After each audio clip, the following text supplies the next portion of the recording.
ये है दिल्ली दर्पण।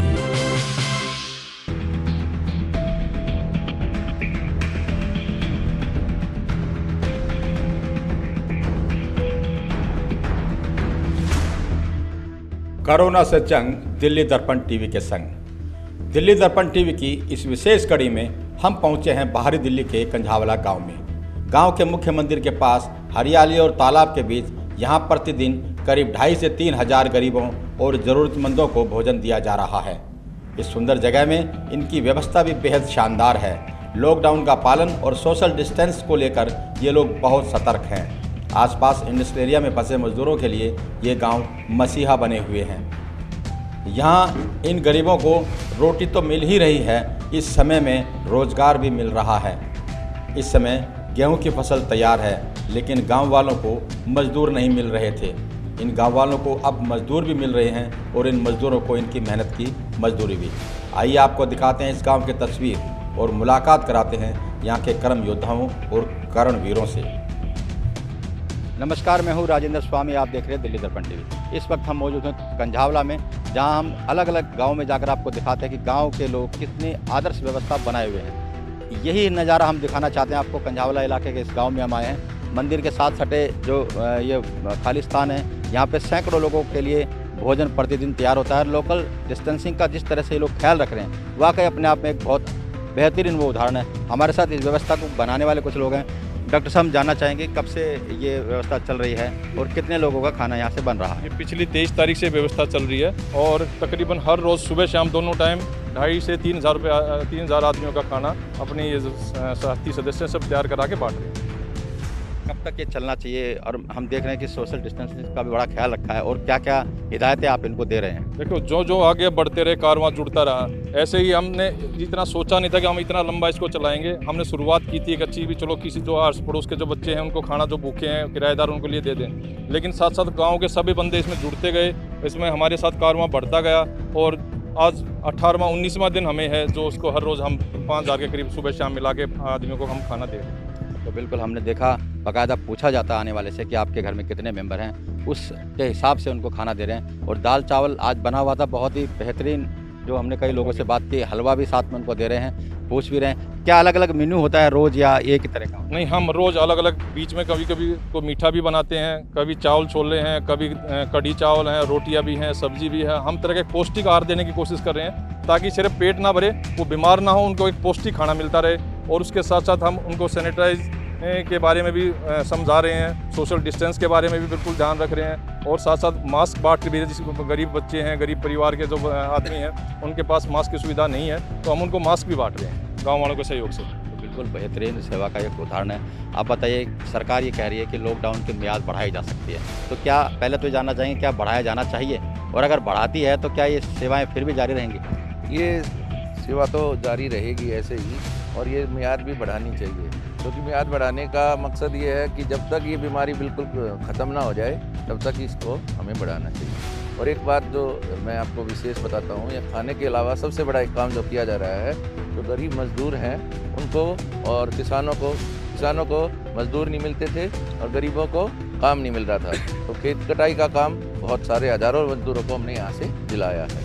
हज़ारों मजदूर यहाँ से खेत काटने के लिए रोज़ाना जा रहे हैं, और हम अलग अलग जगहों से मजदूरों को इकट्ठा करके किसानों को खेती की कटाई के लिए, गेहूं कटाई के लिए मजदूर नहीं मिल रहे थे और मजदूरों को काम नहीं मिल रहा था। तो सबसे बड़ा काम यहाँ पे जो हो रहा है वो ये हो रहा है कि मजदूरों को गेहूं कटाई का कार्य दिलाया जा रहा है। तो बिल्कुल इस लॉकडाउन के चलते जितने लोग बेरोज़गार हुए थे मजदूर, उनको न केवल यहाँ खाना मिल रहा है बल्कि रोज़गार भी मिल रहा है। और दिल्ली की एक बहुत बड़ी जो समस्या है, या देश की कहें, कि जो अनाज का समय, कटाई का जो समय है, यहाँ मजदूर नहीं मिल रहे थे, तो वो मजदूर भी यहाँ पे उस कटाई के काम में लग रहे हैं, बदले में उन्हें पैसा भी मिल रहा है। और इस गांव में मजदूरी भी जो ना वो कर पा रहे हैं और खाना भी खा पाए। मैं आपको जानना चाहूँगा कि क्या अभी आज भी हो सकता है, मीटिंग है, लॉकडाउन की मियाद बढ़ाई जा सकती है?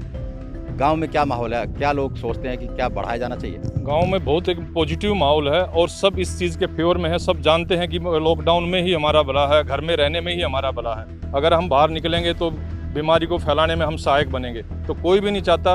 हम सब मोदी जी के साथ और सब देश के हित में सब इसमें एक साथ इकट्ठे हैं ताकि सब घर पे रहें और इस बीमारी को, हम कोरोना को दूर भगाएं। तो जो खाने का जो खर्च की जो व्यवस्था होती है, ये किस तरह से मेहनत कर पा रहा है? क्या आसानी से हो पा रहा है? आसानी से लोग हो खुल पा के आ रहा है, आसानी से हो पा रहा है। लोग खुद सामने आ रहे हैं, सब अपने घर से फ़ोन करके जी हम इतने कट्टे आटे के देना चाह रहे हैं, हम ये चीज़ देना चाह रहे हैं। सब अपने आप ही कारवां जुड़ता हुआ जा रहा है। और 40 के करीब स्वयं सेवक है। ये हमारे बिंदु हलवाई भाई साहब हैं, जो शुरू से ही, ताकि इनका तो एक ये व्यवसाय है, लेकिन ये अपने व्यवसाय को छोड़ के फ्री सेवा करें। इनके साथ 10-5 बंदे इनके साथ हैं, कुछ आसपास की जो महिलाएं हैं वो सब फ्री सेवा कर रही हैं, एक देश हित में लोगों का पेट भरने के लिए। तो बिल्कुल जो हलवाई हैं, जिनका ये पेशा होता है, वो भी फ्री में अपनी सेवाएं दे रहे हैं। आपसे जानना चाहूँगा कि खाना बनाते समय किस किस बात का ध्यान रखते हैं? साफ़ सफाई का, सैनिटाइजेशन का कैसे ख्याल रखते हैं? बिल्कुल जो काम करते हैं हाथ पैर धो के अच्छी तरह से सुबह नहा धो करके हर जो है ना 20 मिनट 25 मिनट हाथ सफाई करते रहते हैं। और जो है ना बिल्कुल किसी चीज़ का, मक्खी का, मच्छर का, किसी का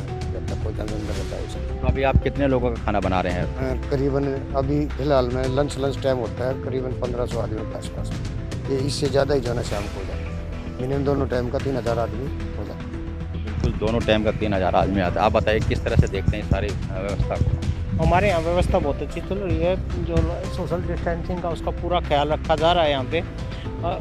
यहाँ पे जितने भी हमारे वर्कर हैं वो बीच बीच में देखते रहते हैं कि कोई सोशल डिस्टेंसिंग को ना बिगाड़े, और हम यहाँ पर अच्छी वो कर रहे हैं। तो बिल्कुल मैं आपको एक बात और बताना चाहूँगा कि केवल लोगों की भूख का नहीं, यहाँ जो प्राणी हैं जो बोल नहीं सकते, उनके खाने का भी इंतजाम हमने देखा। एक छत पे बाकायदा दाने रखे हुए थे, पानी की व्यवस्था की हुई थी। आप कुछ और आप कहना चाहेंगे? हमारे यहाँ किसानों की एक बहुत बड़ी समस्या है। पहले तो हमारे किसान बहादुरगढ़, सोनीपत वगैरह में अपना गेहूँ बेच देते थे। वहाँ पे समर्थन मूल्य 1925 रुपये मिलता है। हमारे यहाँ दिल्ली में नरेला नजफगढ़ मंडी में जो व्यापारी हैं वो 1925 रुपये समर्थन मूल्य ना दे के 1700-1800 रुपये के भाव से गेहूँ खरीद रहे हैं। और हमारा अब लॉकडाउन की वजह से हम हरियाणा में नहीं जा पा रहे हैं गेहूँ बेचने के लिए। तो हमारा केंद्र सरकार, दिल्ली सरकार से आग्रह है कि हमारे किसानों को समर्थन मूल्य 1925 रुपये गेहूँ का दिलाया जाए, जो केंद्र सरकार द्वारा निर्धारित है। बिल्कुल ये तमाम जो देश की समस्याओं का ध्यान रखते हैं, ये चाहते हैं कि इनकी भी समस्याओं का कुछ ख्याल रखें। आप बताइए, सोशल डिस्टेंस मेंटेन का आप काम करवा रहे हैं, क्या कोई नाराज़ भी होता है कि जब आप कुछ कहते हैं कि भाई आप ध्यान रखिए?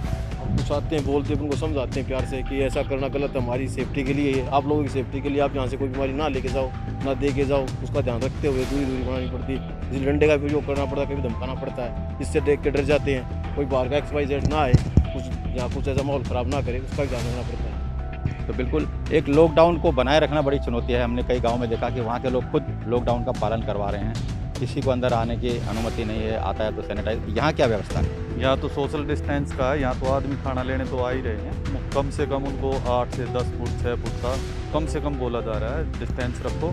और कमेटी द्वारा यहाँ मास्क फ्री में वितरण किए जा रहे हैं। मास्क लगाओ, एक बंदा लगा रखा है, सबके हाथ साबुन से सैनिटाइज करा रहा है, रोजाना करा रहा है। वो ड्राम लगा रखा है वहाँ पानी का और रख रखा है। और कमेटी बहुत अच्छा काम कर रहे हैं गाँव के सहयोग से, और गाँव भी पूरा बढ़ चढ़ के साथ ले रहा है। बहुत सहयोग हो रहा है, हमारी टीम अच्छा काम कर रही है। हम देख रहे हैं गांव में पुलिस, मैंने कहीं अंदर की तरफ देखे नहीं आते जाते, इस चौक पर जरूर आया। अपने आप लॉकडाउन का पालन कर रहे हैं लोग, जागरूक है जी। मेरे गांव के आदमी टोकते भी है, कोई निकलता है तो बाहर, अरे कहाँ जा रहा है, कहाँ जा रहा है, तो कोरोना का कैरियर ना बन जाए, इसलिए घर पे रहते हैं सब।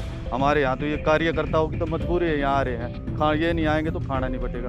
बाकी गाँव में बहुत बढ़िया व्यवस्था बना रखी है गाँव वालों ने, और हम खुश हैं गाँव की ऐसी व्यवस्था देख के। और मोदी जी जो फैसला लेंगे देश हित में वो अच्छा होगा। बिल्कुल इन्हें सरकार पे पूरा भरोसा है कि जो वो फैसले लेगी सही लेगी, और उस फैसले के साथ ये पूरा गांव खड़ा है। न केवल गरीबों की, ज़रूरतमंदों की भूख का, राशन का ख्याल कर रहा है, बल्कि कानून का पालन पूरा हो, इस बात पे भी पूरा इनका जोर है। राजेंद्र स्वामी, दिल्ली, दर्पण टीवी।